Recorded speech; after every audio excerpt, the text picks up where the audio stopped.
She's got suicidal tendencies. She may have gone in the water. She may have tried to commit suicide. We're all starting to get a really bad feeling about this. A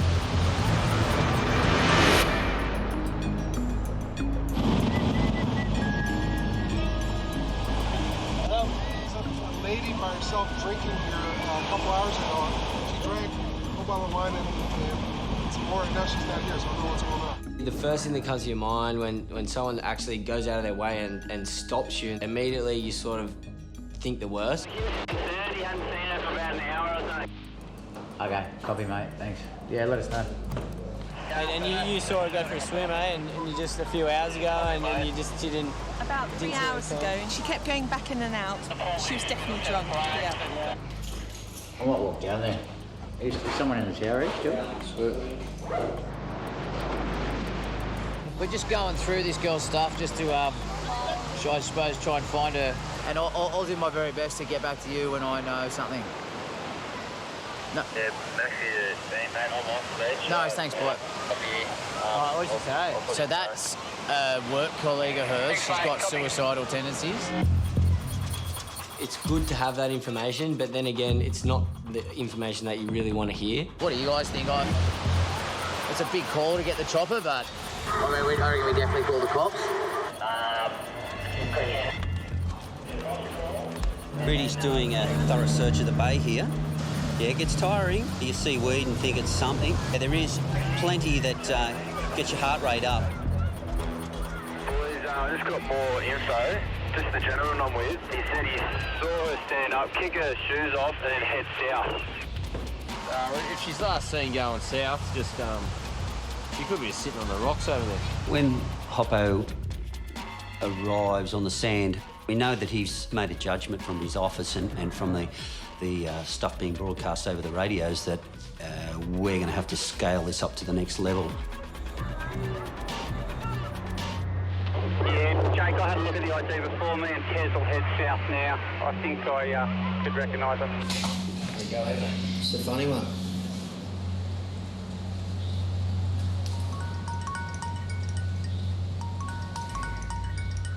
Hello?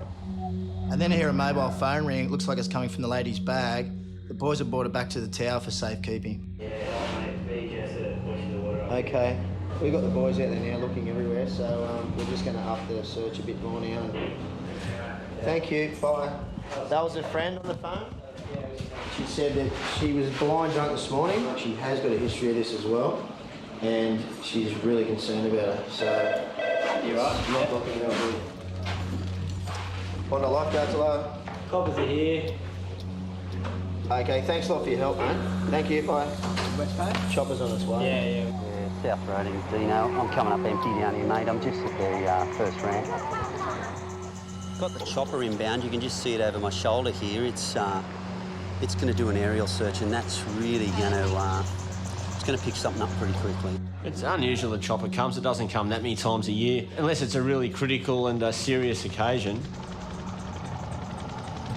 Bondi Lifeguards, Lifesaver 1, can you read us? Yeah, we copy it. We've got the missing person has a black dress on, an Islander descent, and she's 39 years old. Last time seen, she was in the middle set of the flags and she was walking south into the water.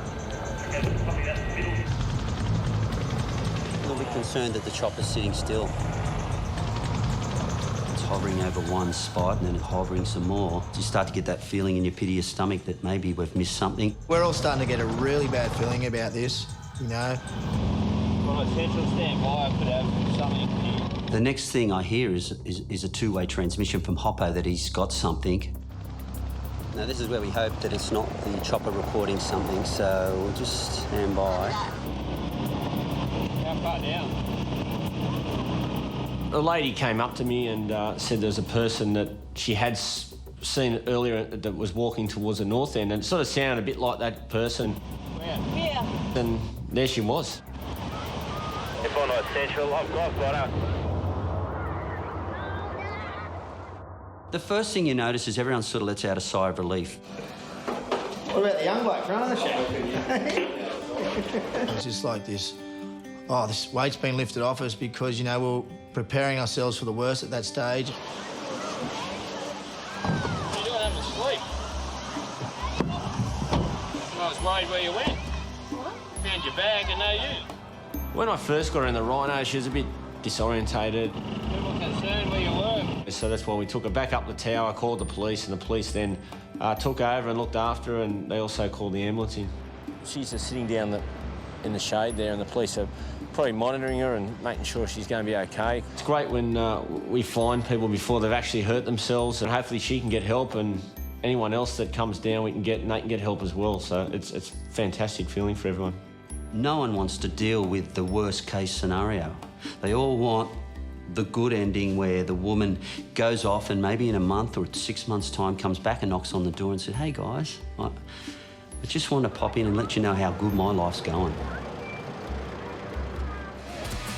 We've got the mascot, Cabramatta John, coming down, and making him an honorary lifeguard for the day. So it's going to be a fun day. Can't wait to work with him and put him through his paces out there. We have a new lifeguard on today. His name's John, and he's from Cabramatta.